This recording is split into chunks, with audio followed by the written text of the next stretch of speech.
we got to celebrate over at Dangerous Minds Brewing Company on Tuesday night. And if you missed it, don't worry. There is stuff planned for the future with Dangerous Minds. They're always here helping us out. Great beer, great pizza. I think they were running some beer specials for us at 5 Reasons. And, thanks to Ethan Scullen, like he bought a bunch of pizza for everybody to have, and it was a really, really good time. If you missed it this time, don't worry. We will plan something for you in the future. But as you can see, those wonderful pizzas there. They always have a pizza of the day as well. I believe if it wasn't last night or the day before, or it was last night, I think they had a steak and cheese. There are some quality stuff that Dangerous Mind is always putting out, and they gave us $4 select draft beers, which was really awesome too. So just another thank you to Dangerous Minds for letting us have the watch party at their place, serving us this fantastic beer, and letting us just have a good time. And also, of course, they are the ones that make the 30-minute pitch possible. They're the reason I get to come to you every single week talking about soccer. And yeah, so we really can't thank them enough, and look out for things in the future. Follow them on their social media, Dangerous Minds B, I believe, on both Twitter and Instagram. So make sure you go check them out, and thanks to those guys over there yet again. So let's jump right into it. I mean, there was a lot of stuff that went on this week, and I will go ahead and say that we talked about Ronald Koeman last week, and now we're going to be talking about Nuno this week and Antonio Conte with Tottenham. But I think it's more important to get into the last 2 days of football that we just witnessed in the Champions League first, and we'll save the Tottenham talk towards the end. But man, what a couple of days of games that we had there. As a Manchester United fan, it was a little rough. Ronaldo saved us yet again, but we're gonna go in order here. Actually, we're gonna go in reverse order here. We're gonna talk about Group H first. Chelsea snuck out a win against Malmo, only a 1-0 win. Not the most convincing performance in terms of attacking output from the Chelsea side, but big news there was that Christian Pulisic came back from injury. A lot of people were welcoming him back, and that was good to see. But they only had a 1-0 win. The other game that was very important was Juve, and Juve clinched themselves in the group to move on to the knockouts with a 4-2 win over Zenit, and they look convincing. Now, can they do this in Serie A is the actual question, because I think right now they're sitting as a mid-table team. I think the leaders have double the amount of points that they have, and it doesn't look promising for them if they want to compete in European football next year. But if they can solidify themselves as a contender in the Champions League, I don't see why they couldn't do it in Serie A. But it's a really tough league out there in Italy. But if Juve are focused on the Champions League, it looks like they're going to have at least some sort of a decent run as they look to top Group H here in the next couple of weeks. And we move on to Group G. This is a group that's actually caught my eye big time. I think all four of these teams, Wolfsburg, Salzburg, Sevilla, and Lille, have a lot of quality in them, and I think that is evident through the games that have been played and how tight the group is. Right now, you have Red Bull Salzburg, the team from Austria, topping the group, which is not something I would have expected. Maybe if you go back and look at something that I said in a previous 30-minute pitch episode, I probably said Sevilla and Lille would be at the top of the group. But no, Sevilla are actually at the bottom, only getting 3 draws from 4 games, which is surprising. Sevilla have not won a game yet, despite, they're sitting third in La Liga. We know what Sevilla have done in, let's say, like the Europa League and other times in Europe, but this group has gotten to them for sure. Salzburg have only lost 1 game. Lille have been playing really well, have only lost 1 game. But it is really, really tight right now in this group, and I'm excited for a lot of what's to come in these groups. There are a couple of really good matches that we're going to see, and I'm excited for it. And I'm always excited to watch Red Bull Salzburg because of my American, Brendan Aronson. Moving on to Group F. This is the group that obviously is pulling on my heartstrings and is really rough to watch. Manchester United, Villarreal, Atalanta, Young Boys. Man, Villarreal, by the way, should have scored a lot more against Young Boys, like a lot more against Young Boys, but they didn't. We got a 2-0 win. And that is more than enough for them, I think. And if you look at the Manchester United Atalanta result, it seems to be like it's more than enough. Um, Manchester United snuck out a win. Ronaldo scored 2 goals in one at the end of the first half and one at the end of the second half to sneak out a draw.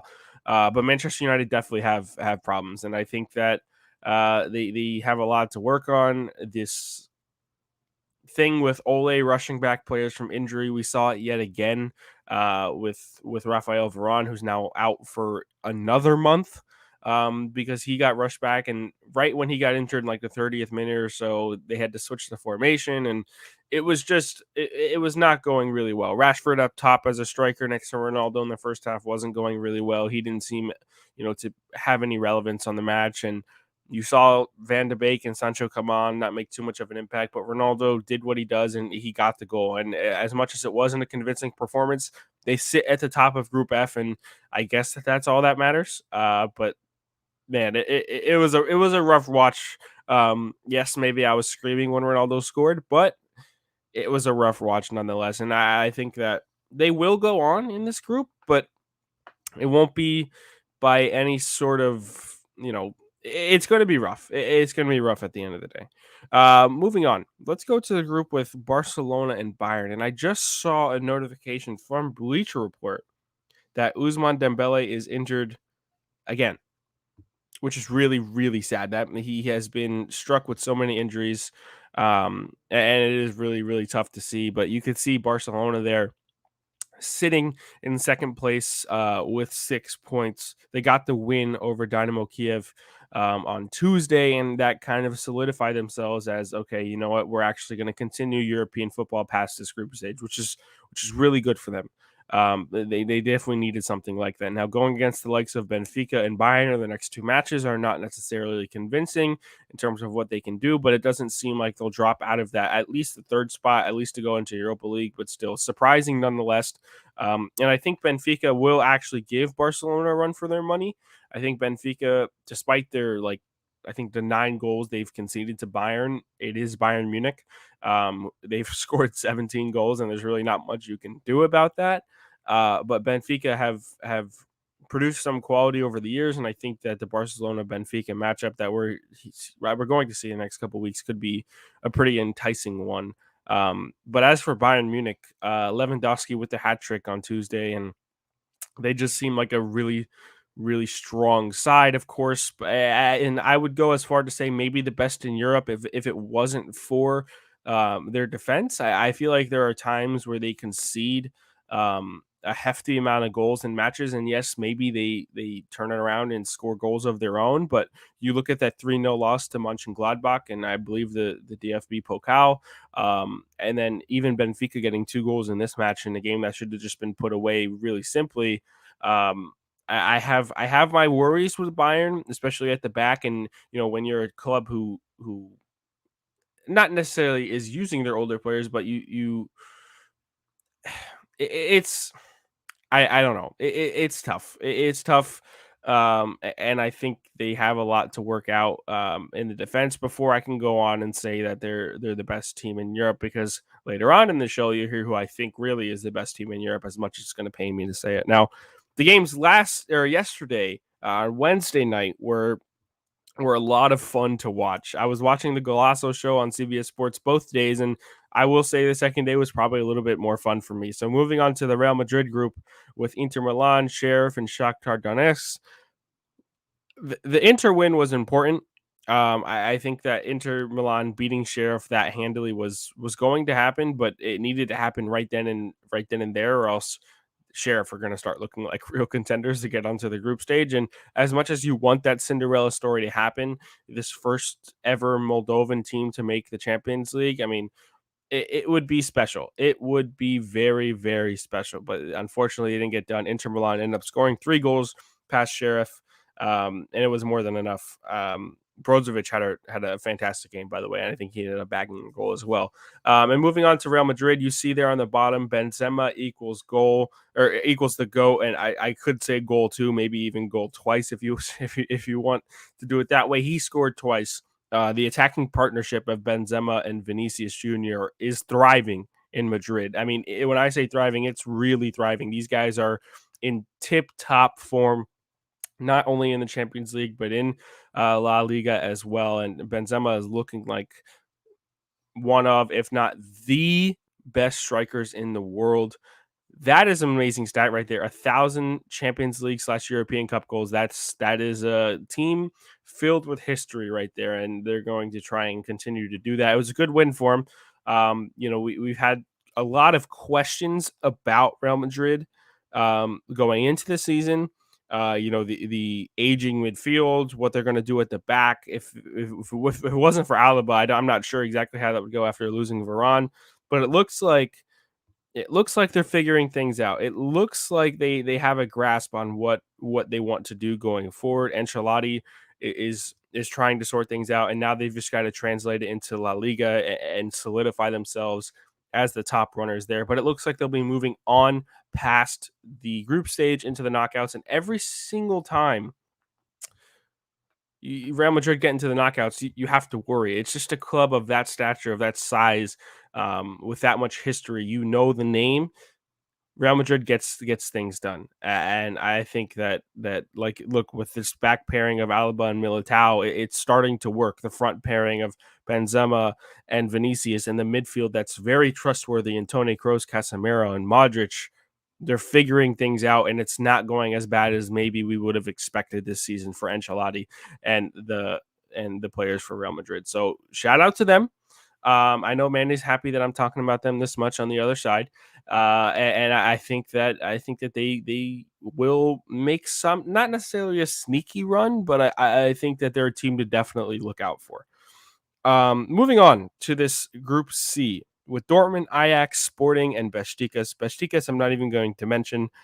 They have had an awful run of form, but I'm looking at Sporting right now, and I'm saying this team has so much quality. If it wasn't for those first two, I don't know if they were necessarily close losses, but they were losses nonetheless. They had a 1-0 loss. Yeah, they had a 1-0 loss to Dortmund, which was a close loss, but then they got destroyed by Ajax 5-1. But in these two games against Besiktas, yes, I understand that they are the worst group, or the worst team in the group. They have shown a lot of quality. It's a team that I have been impressed by their last two match days. And I think that this is another team that I would say, not like Real Madrid, but this is the team that if they get into Europa League, they'll challenge. If they sneak the into the knockouts of the Champions League, I think that there is potential for an upset in the round of 16 for any of those first place teams that are to make it. I don't think anyone's going to top Ajax. Obviously, it's a little too far done. I think that obviously their goal differential is way ahead of everybody else's, but they were playing some amazing football, Ajax is. And the win over Dortmund was a really good one. It was a come from behind win. You saw their manager not shy away from their style of football, and it just forced it and forced it and forced it, and ended up getting 3 goals to win after being down 1-0. Now, I will say the Matt Hummels red card was not really a red card in my opinion. If you look at that again, I can see where the referee is coming from and where VAR has upheld the decision for that to be a red card. But for me, I think that he had the right to make the challenge. If you want to go look at the goal, you can, or look at the foul itself, you can. I think that Matt Hummels had the right to make the challenge. He went in with 1 foot, not two.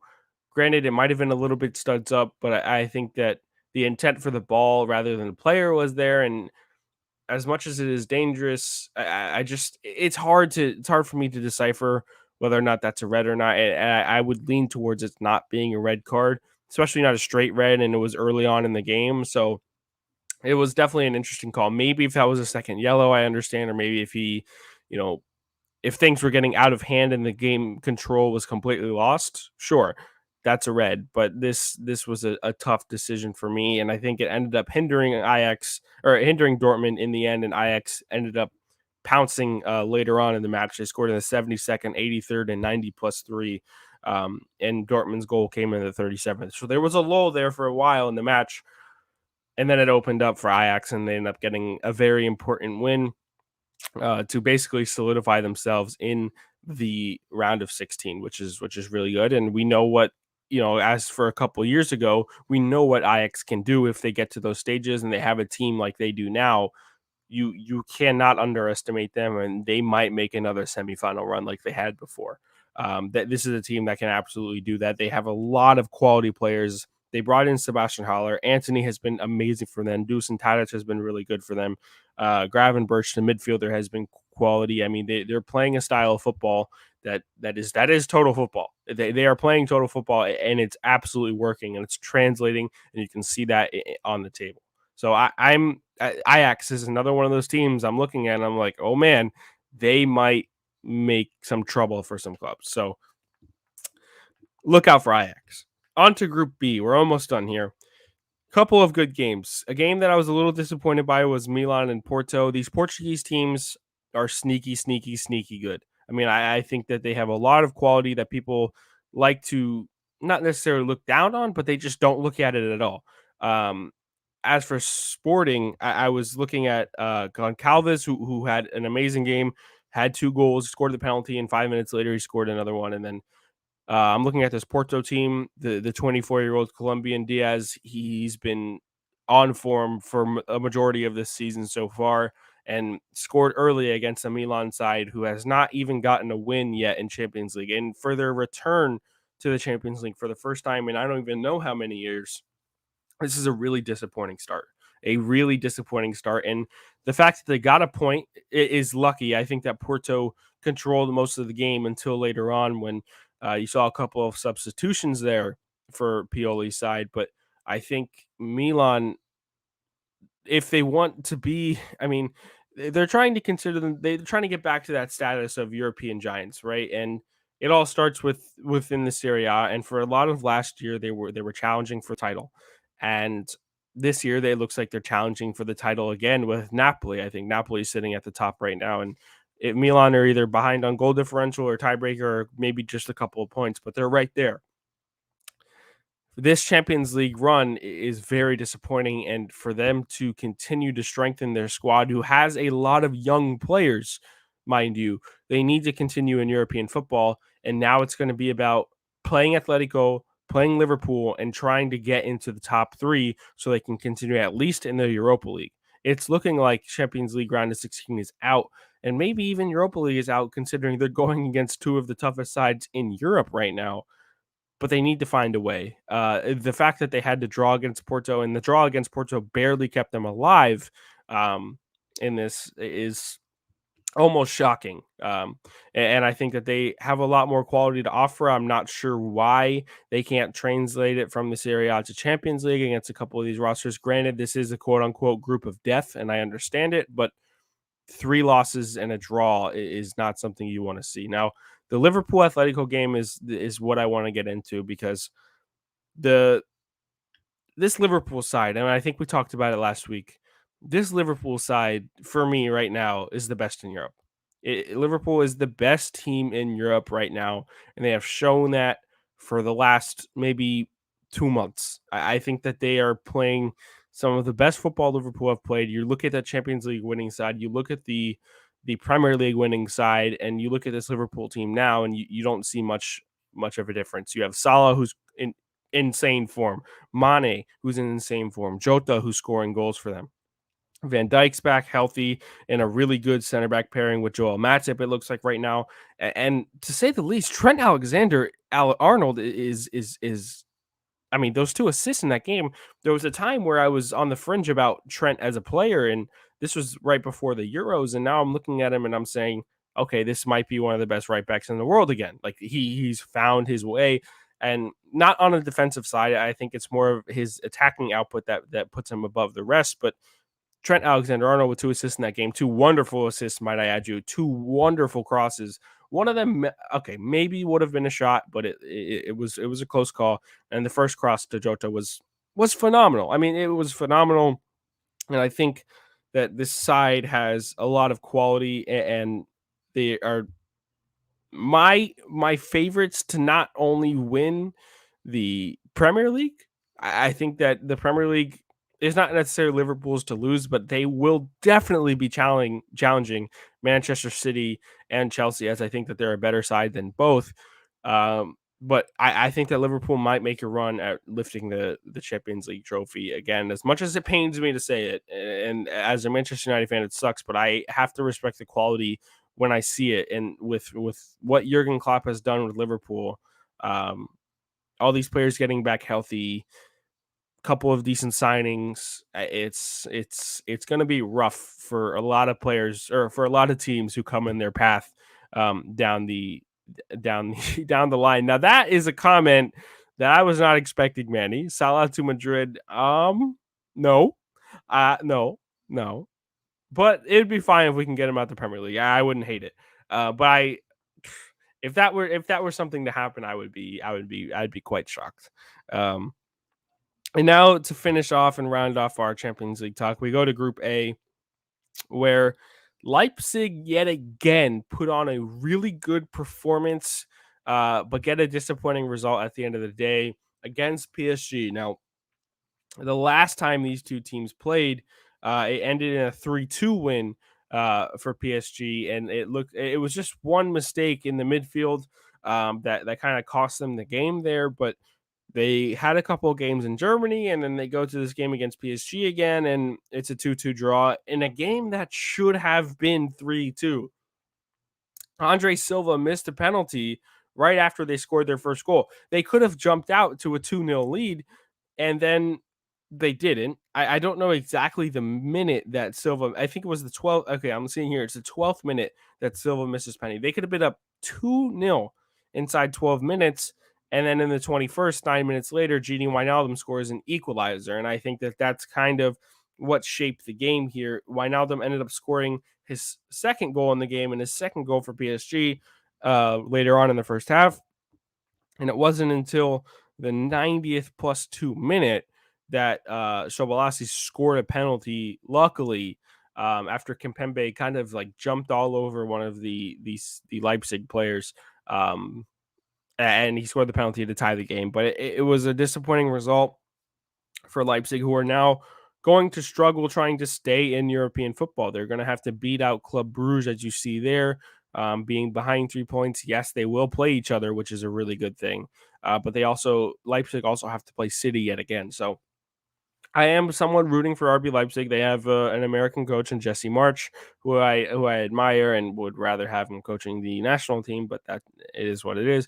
And Tyler Adams, who both got booked in this game, by the way, within like 5 minutes of each other. I'm not sure exactly what happened with the Jesse March situation, but I know with the Tyler Adams situation, he kind of just like extended his arms against Angel Di Maria, and he fell to the ground very easily, of course.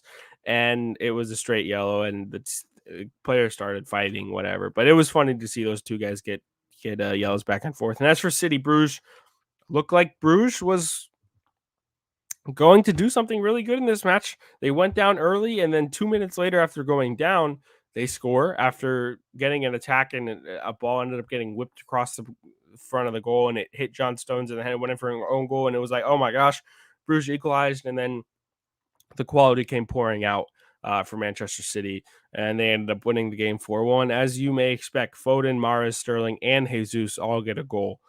So well-rounded, to say the least, are Manchester City, another team who are definitely going to contend for the Champions League. Now, we know how Man City, not necessarily Pep, but we know how Man City has been in the Champions League. He can't get the job done.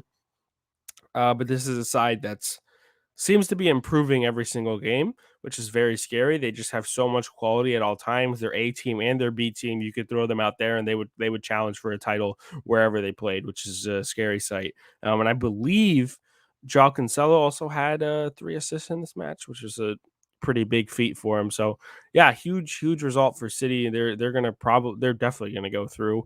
But it just is now a matter of who finishes first, who finishes second, and with PSG and City, and how that's going to transpire in the group stage or in the knockout stage. And it matters. Seeding matters. Coming first, coming second matters. And I think that obviously you want to get first place, to play against a lot of the second place or any of the second place teams. But it's all about the draw, and whether it's favorable or not, there's really not much you can do about it. But if you can solidify yourself as the top team in a group, that helps out at least a little bit, but you still may get unlucky. So you never really know. So that's it for our Champions League talk. Now, I think that I've made it clear that my favorites for the Champions League right now are Liverpool. I am riding the hype, and I think that they're the strongest side, but there are a couple teams, as I mentioned, who are sneaky good. I think Real Madrid, as much as I'm not going to say Real Madrid are going to win the Champions League, but you have to look out for them. Ajax is another one of the teams you really have to look out for. Bayern Munich, of course, that you're going to see them go far if they're not in any surprises. But this is going to be an interesting one as we move on to the knockouts. But we'll be covering it all here on the 30-minute pitch. Now, let's move on to our last topic. We've got a couple minutes left here inside of our 30 minutes, and that is the sacking of Nuno from Tottenham Hotspur following the defeat to Manchester United on the weekend. And this was a game that could have gone either way before the game actually happened. Then you saw an outstanding performance from Ole Gunnar Solskjaer's side, 3-0, and this formation change. It ended up being really good. Ronaldo, Cavani, and Rashford get on the score sheet. But this was a game that you look at both managers and you look at the situations they're in, and this was one of these things were going to be a result. Nuno gets fired or Ole gets fired. Now, Ole probably wouldn't have if he lost, but the way that Nuno lost and the way that he had been playing football in these matches has just not it's not been good enough for Tottenham, and he's not been able to get the players to play as a cohesive unit, I would say. And that's kind of unfair because I'm kind of just looking at Harry Kane. I'm looking at Harry Kane in that whole situation and how he was supposed to leave in the summer. Or he asked to leave, and he's not left. He just looks like an uninspired player at the moment. And Harry Kane in form is one of the top strikers in the world. I mean, he is Nuno shouldn't have dared. That was good, man. Um, Harry Kane has proven himself to be a top striker in the world when he's in form, but he's not been able to do anything this season so far. Like I don't know what it is, but only 2 goal contributions in 9 matches in the Premier League. I know they're playing in the Conference League, so I'm not even really going to look at that. I think that they have a game later tonight. I just I have to look at this and say, yeah, they haven't been good enough. It looks like they're a mid-table side. They're 5-5 in the Premier League. That's completely mediocre. They are playing in the Conference League, which you can't accredit to him because he wasn't really there last year, but they need to find results in the Prem. Yes, they can go on and win a Conference League trophy, and that'll be something. But at the end of the day, if you're not getting Tottenham to play as a top 4 team or even a top 3 team that we've seen before, you can't really be there. And there was a lot of criticism with Pochettino when he was at Tottenham because he couldn't win trophies. He couldn't win trophies. They had a consistent side, but at the end of the day, they never won the big games or they never won enough to win a trophy. And that is a completely fair criticism. However, you see where that's gotten you. You see where leaving or letting Pochettino go has gotten you. And yes, maybe they had run their course and it was too much to ask for from Pochettino at some point. But you move to Ryan Mason, the interim manager who finishes the year. Now you move on to Nuno, and Nuno can't get the job done, and you fire him very early on in his reign. And then they bring in Antonio Conte. Now, with Antonio Conte, I think things can change. Antonio Conte has proven himself to be a winner. Antonio Conte has done it in the Prem. He's coached Chelsea in the Prem. He's coached the Italian national team. Was really good for Inter Milan, and now he's coming back to the Premier League with Tottenham. Has his eyes on targets. Is going to bring this Italian style of football potentially to Tottenham with players that he wants. I think that the board is going to back him. They're going to be able to sign players, maybe starting even in January, as early as January. But for Tottenham, I look at this and I say, well, how long realistically are you going to give Conte? When does he have to turn the tide? When does he have to steer the ship in the right direction with the squad he has now? You have a disgruntled Harry Kane, who maybe disgruntled isn't the right word, but you have a Harry Kane who's not performing well. You have a back line who has a lot to work on, I would say. If you look at that Manchester United game, the back line, I mean, spaces all over. You look at the Rashford goal, I don't know how he was able to get in between the 2 center backs with a run that easily. Matic picked out a pass perfectly, but they have a lot of issues from front to back, and I think Conte is going to need time. I don't think Like, maybe Nuno should have gotten until Christmas. Maybe Nuno should have gotten until Christmas to try and solidify himself once again. But giving Conte the reign now sees that you have to have him all the way through May at the end of the season. You give him summer to buy his players, and then maybe you give him until Christmas coming up in 2022 until the World Cup break and see where he's at in the beginning of that season. But Conte's not going to win trophies this season. It's not going to happen unless it's the Conference League. Conte's not going to win trophies. Conte is not going to look like he might be winning trophies in 2022 in the first part of the season because there's a lot of questions to be asked, and there's going to be a lot to improve on, and it's going to be right away. And I don't know if that's just going to happen. These defensive Italian tactics that Manny's bringing up here is a really good point, and it's going to help them. I know that they're looking to sign some defensive midfielders. I think two names that have been thrown out there are Inter Milan's Nico Barella and AC Milan's Franck Kessié, which would be really, really good as defensive signings. Um, yeah, that's true. But they have a young center back in Christian Romero, who I think has been really good. But when you're playing guys like Ben Davies and Oliver Skip on a week to week basis, it's probably not good enough, right? The only players that I fully rate in this team are Lucas Moura, sometimes Giovanni Lo Celso, Hojbjerg, and Heung-min Son, and obviously Harry Kane, but Harry Kane hasn't done it this season. There are players that they have signed like Stefan Bergwijn or Tanguy Ndombele who come on as substitutes from time to time. They're just not always in the team, which is surprising. The fall of Dele Alli is something that we can talk about for ages, but they need certified players who can play on a week-to-week basis. I do think that a lot of people that we have seen on Conte's potential list are those guys. Nico Barella and Kessié are those guys. I think that they're also rumored to sign if Kane is to leave. Fiorentina striker in Vlahovic, who just scored a hat trick on the weekend. So there's potential for Conte to be successful at Tottenham, but he needs the backing of the board, which I do think he's going to get. He needs to make the right signings, and Tottenham have to be patient. You cannot rush out Nuno like you did going into this season. Give him no time. Give him a Harry Kane situation that he had no control over. Stick him with this squad who probably just isn't good enough. I would say, like I just mentioned, you have Ben Davies and Oliver Skip starting on. I don't even know how much they've played, but to have them play in that Manchester United game was a decision in and of itself. I'll say that.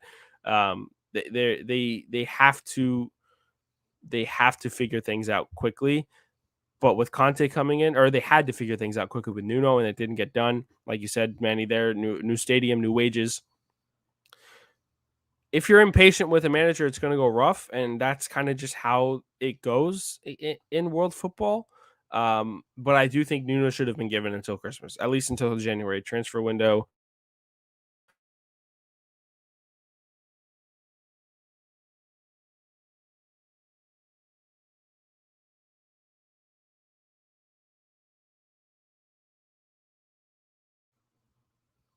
Okay, we're back.